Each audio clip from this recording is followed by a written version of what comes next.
I feel like enough time has passed since Legend ZA's release that I'm confident that I have a good grasp on both its lore and its background. And in this video, I'm not just going to be explaining Zygarde's rise to power in the Pokemon hierarchy, but also why he spent his time in other regions other than Kalos prior to the events of Legend ZA, as well as the secret behind his true power, which I'll explain later in the video.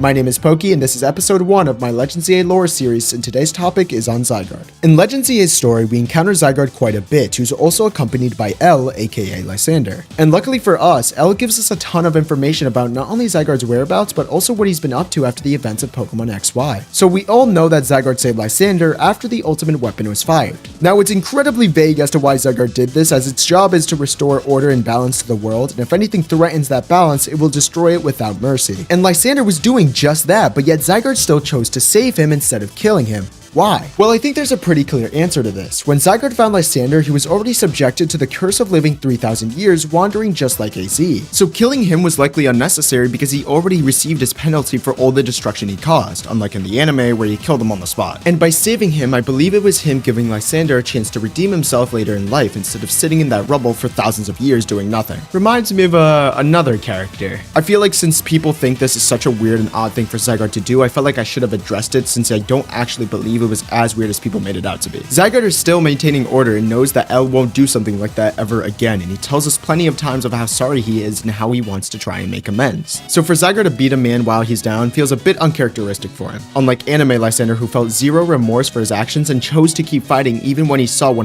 Zygarde. So now past that point, Zygarde chooses to make Lysander his messenger as a way to make amends for his errors. But here's where things get tricky, right? If L shows up as Zygarde's messenger in Legend ZA, then what about before that point? Because we know he's been his messenger for a long time now, so did they just travel across Kalos for a while? Well, not exactly. At the very end of the game, when you finally catch Zygarde, Lysander tells you that Zygarde's Mega actually reminded him of Z-moves from the Alola region. And if you guys didn't know, Legend ZA is actually connected to the past Pokemon games since Sun and Moon. AZ references the Darkest Day from Galar, and we know that Sun and Moon are also connected since Cena and Dexio appear in those games, and for those who are unfamiliar with those characters, Cena and Dexio appeared in XY. They were basically wannabe heroes, but they were actually good guys. But why do I bring all of this up? Well, since we know all of the games from Gen 6 onwards are connected to Legend ZA, we know that the Sun and Moon Zygarde and the Zygarde that appears in Legend ZA are the same entity. But then that begs the question, why did Zygarde suddenly move to the Alola region after the events of XY regarding Lysander? Well, it's pretty simple actually, so let me explain. And don't worry everyone, all of this will go to show how powerful Zygarde is in the Pokemon hierarchy. So since L was Zygarde's messenger, I believe their partnership became that way once Zygarde came back from Alola. Since L said he was reminded of Z-moves from Alola when he first saw Mega Zygarde. This doesn't necessarily mean that L was in the Alola region with Zygarde, since Z-moves would definitely be common knowledge in other regions, which would make a lot of sense considering NPCs in the game know a lot about different regions around the world. So in short, Zygarde took a vacation to Alola and left L in Kalos for a period of time. But that's kinda not true. Let me explain. Most people thought that Zygarde was in Alola and Sun and Moon for just dumb reasons and only there to chill. But Legend ZA confirmed that Zygarde wasn't there just to hang out in another cave. When L mentioned that Mega Zygarde reminded him of Z-moves, it wasn't just a little callback. Zygarde was actually in Alola for a purpose, and that purpose has to do with what I believe is Zygarde's true power. But here's where my perspective shifts a little bit from what people have been saying about Zygarde's purpose in Alola. So many people have hopped on the bandwagon that Zygarde was secretly training in Alola to fend off stronger threats in the future, which is what led to Mega Zygarde being created. It was the fruits of his labor, which was then harnessed by Paxton and Harmony. And while that's not entirely false, it's not entirely true either. You see, the reason why Zygarde training in Alola doesn't make sense is because legendaries can't really train like normal Pokemon. Most of them can't evolve and don't have super forms to go past their limits. Zygarde, however, is a very special case. His power can range from 10% all the way up to 100%, and each form activates depending on the level of danger the world is in. 100% isn't just for show, it is truly the highest limit of what his power is capable of, which is the reason why we didn't get a 1000% form Zygarde. So for Zygarde to be training makes quite literally zero sense since 100% form is his strongest form. The dex entry literally states that this form is the perfected form, and when facing world-ending threats, it would make zero sense for him not to use his full power. But in short, Zygarde can't get stronger through simple training, but rather he's already powerful enough. But before we move on, if you guys can subscribe and like this video, it would help out with the algorithm so much and would help me achieve my dream in becoming a full-time YouTuber. You don't have to, of course, you just met me, but if you did, thank you so much. And if you didn't, still, thank you for giving me your time. But anyways, back to the video. Now, Zygarde's true power is something he's always had. When Lysander said Zygarde's now light move reminded him of Z-moves, he wasn't joking, because Zygarde's mega power is likely to derive off of a similar energy contained in Z moves. I mean, why else would Lysander say something like this? It's obviously because it's true and has a deeper meaning than what's being said to us. It's Pokemon. The dialogue isn't going to give us everything we want because, you know, it's a kid's game and kids' brains would explode if they actually went in detail. But how is it that Zygarde obtained Z energy? Well, we know Z crystals are fragments of energy derived off of Necroza's body before he lost his Ultra form, which were then scattered all across Alola. Now, before we continue, there's a couple of things I want to clarify. One is I don't believe that Zygarde's power in his Mega form is a Z move by itself, but rather the energy being used is similar. Now, people have tried to strike connections between Light that burns the sky and Nihil Light, but I believe there is very little basis for that. Just because both moves have light in their name doesn't mean they're automatically the same. Or does it? Okay, here's the really exciting part. You ready? All right, here we go. So all Z moves are fragments of Ultra Necroza's power. Zygarde's Nihil Light move isn't exactly the same, but it's just a reconstructed version of said energy. Pretty much every Pokemon we know is capable of using a Z move. Zygarde being able to as well would make sense. But the problem is, Z moves, although powerful, aren't strong enough to make enough of a difference against powerful threats. For example, when Ash and Dia combined their electric Z moves together, it wasn't even able to defeat Guzzlord. It only sent him back to his original world. And Ultra Beasts aren't even the most powerful Pokemon in the entire multiverse. So Zygarde had to think outside the box.